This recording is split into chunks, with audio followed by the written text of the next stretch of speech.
देखिए 10 दिनों की पूजा का संकल्प पूरा होने वाला है और अब कल गणपति बप्पा की आखिरकार विदाई होगी।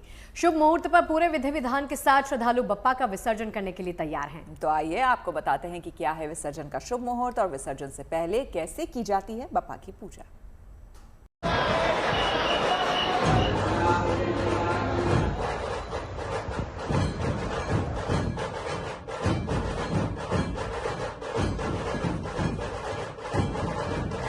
संपन्न होने जा रही है गणपति बप्पा की पूजा।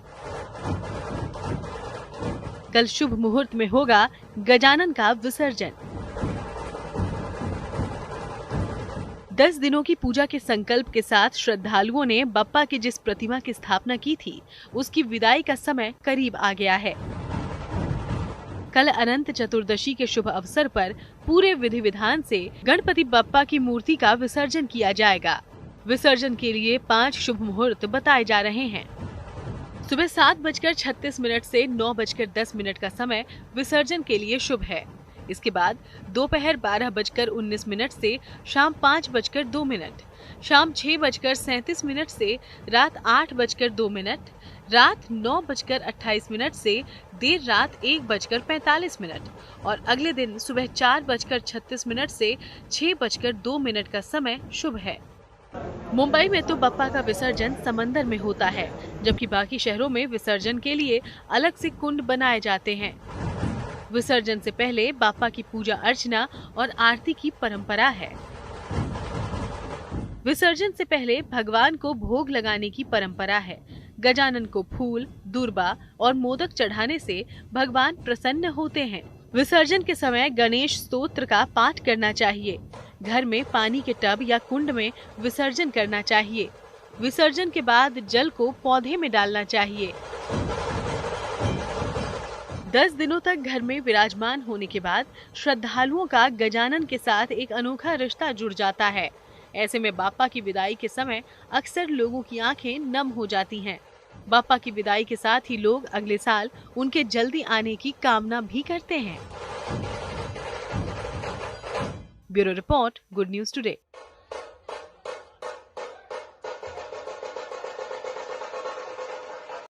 तो देखिए कल गणेश विसर्जन का दिन है, जहां गणेश चतुर्थी पर पंडालों में खास तौर से बप्पा को स्थापित किया गया, उनकी सेवा पूजा की गई। वहीं अब उनको विदाई देने के पल हर भक्त के लिए इमोशनल करने वाले हैं।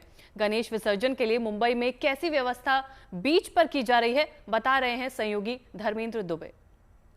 गणपति बप्पा के विसर्जन को लेकर क्या कुछ तैयारी है, ये दिखाने की कोशिश करते हैं। मैं इस समय मौजूद हूँ मुंबई के जुहू बीच पर और यहाँ पर बड़े बड़े मंच महानगर पालिका यानी कि बीएमसी द्वारा बनाए गए हैं, जहाँ पर उनके अधिकारी बैठेंगे और उनकी कड़ी नज़र न केवल बड़े बड़े गणेश पंडालों पर होगी बल्कि गणेश भक्तों पर भी होगी। आपको बताएं कि ये देखिए, ये छोटे छोटे यहाँ पर जो है मंच लगाए गए हैं। बड़े गणपति के साथ साथ जो छोटे गणपति यहाँ पर आएंगे, रख करके पूजा आरती होगी। उसके बाद जो है बप्पा को अंदर विसर्जन के लिए ले जाया जाएगा। अब ये जो आप स्टेज देख रहे हैं, मंच देख रहे हैं, ये है पुलिस नियंत्रण कक्ष, यानी कि पुलिस के जो जवान होंगे वो यहाँ बैठेंगे और बाकायदा उनकी भी एक पैनी नज़र जो है वो रहेगी कि यहाँ पर किसी भी तरह की कोई समस्या ना खड़ी हो जाए।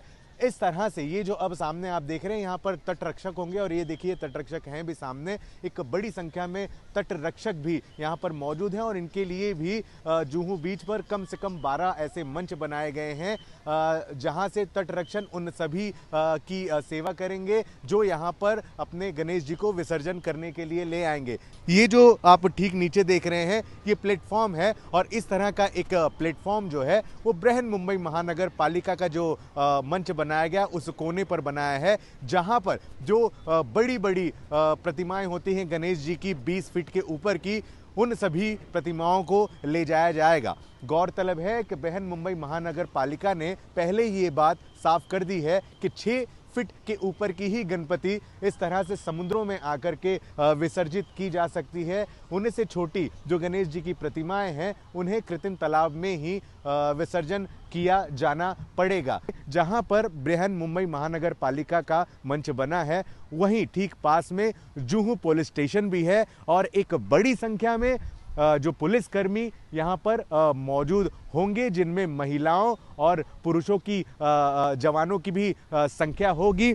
जुहू बीच एक ऐसा बीच है न केवल पर्यटक के लिए बल्कि विसर्जन के लिए भी बहुत ज़्यादा प्रसिद्ध स्थल है। गिरगांव चौपाटी का भी नाम इसमें शामिल होता है, वर्सोवा बीच का भी नाम शामिल होता है, मलाड बीच का भी नाम शामिल होता है। लेकिन जुहू बीच जो है वो मुंबई उपनगर में आता है, यानी कि उपनगर मुंबई में जितने भी बड़े बड़े पंडाल पर ऊंची ऊंची प्रतिमाएं स्थापित की गई हैं, उन सभी का विसर्जन जुहू बीच पर ही होना है। वीडियो जर्नलिस्ट स्वराज दीक्षित के साथ Dharmendra Dubey, good news today, Mumbai.